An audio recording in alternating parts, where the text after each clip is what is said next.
Hey everybody, Whitebow Knives here. Today we're going to be talking about the release on your traditional bow.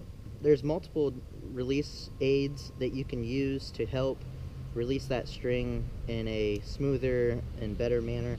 I happen to use just a deerskin glove, and just wraps around your wrist right there, and it's just got a Velcro patch, and basically shooting with a glove protects your fingers too. You can also use shooting tabs that do the same thing, but I would highly advise you not to shoot without a glove or some sort of release aid. I know guys that have had problems with losing the feeling in their fingers. It just damages the nerve endings and the ends of your fingers. So wear a glove, wear some sort of release aid, and I'll just go into some detail about what I mean when I say a perfect release. And that's ultimately what you want. You want a perfect release. You want to be the machine. And sometimes you can screw that up. You know, it happens. I screw it up, and I've been shooting for a couple years now. There's guys that have been shooting for 10 years that screw it up. It's just human error. So when you're pulling back, you don't want to let off the string like this. You don't want to go like that or like that. You want to come off of it all fingers cleanly. That is the goal that we're trying to achieve. I know when people get in the zone about canting their bow, if you cant it too much, your hand wants to come off like this at a diagonal angle, and you don't want that. You want to come off cleanly on all three fingers.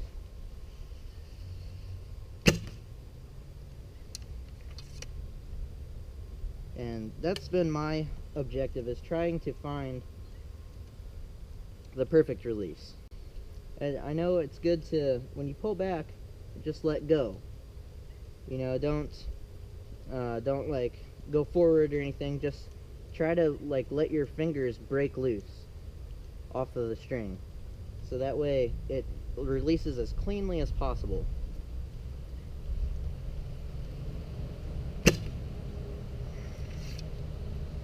Now you might be able to see something that I'm not on the camera.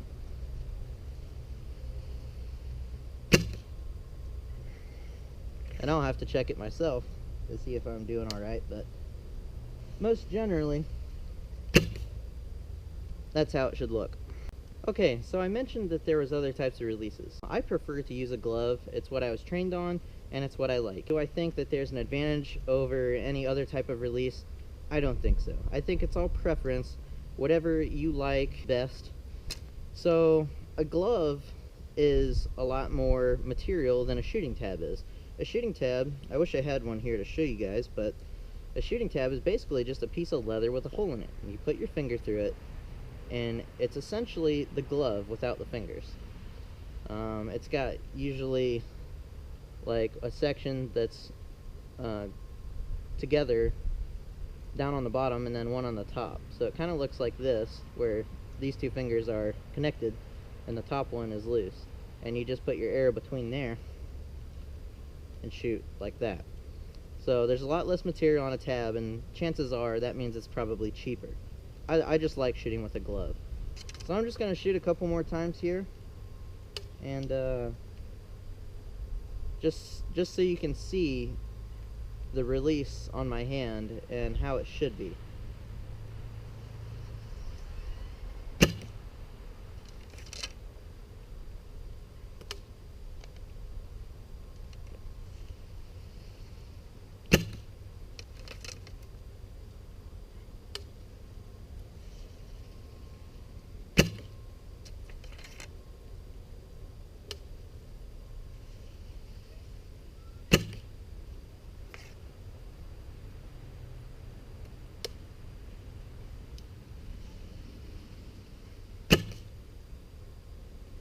Alright, there we go. I'll take you up so you can see the group.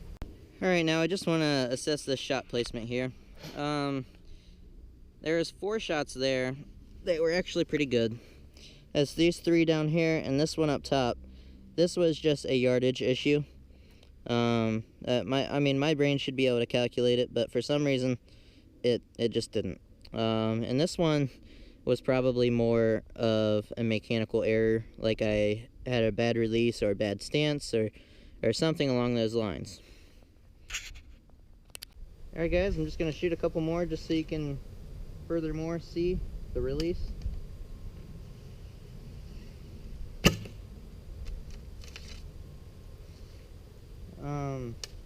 Another thing, when you are shooting, and I mentioned it earlier, when you're tilting your bow, this is called canting your bow. If you cant your bow, you can actually see where you're shooting at. If you're shooting straight up and down, chances are there's something in the way that you cannot see your target. So that's why we hold the bow at a slant. Just a little tidbit there. It's not worth going into a full video on, so I figured I'd throw it in with this one.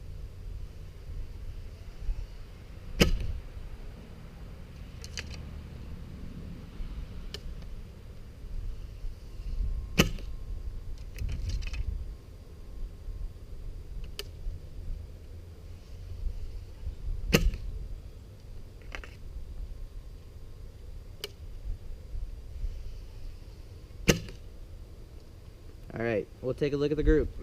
Alright, here we go. The group is probably not as good as the last one. There's about one flyer again, and then two were misjudged distance. Two good ones. So, yeah, there's the group. That's at least what I think covers shooting with the perfect release. It doesn't have to be anything too crazy. It's just getting these three fingers off of that string at the same time, cleanly and smoothly. So that's it for today, guys. I hope you enjoyed the video, and we'll see you next time. Thanks for watching, and God bless.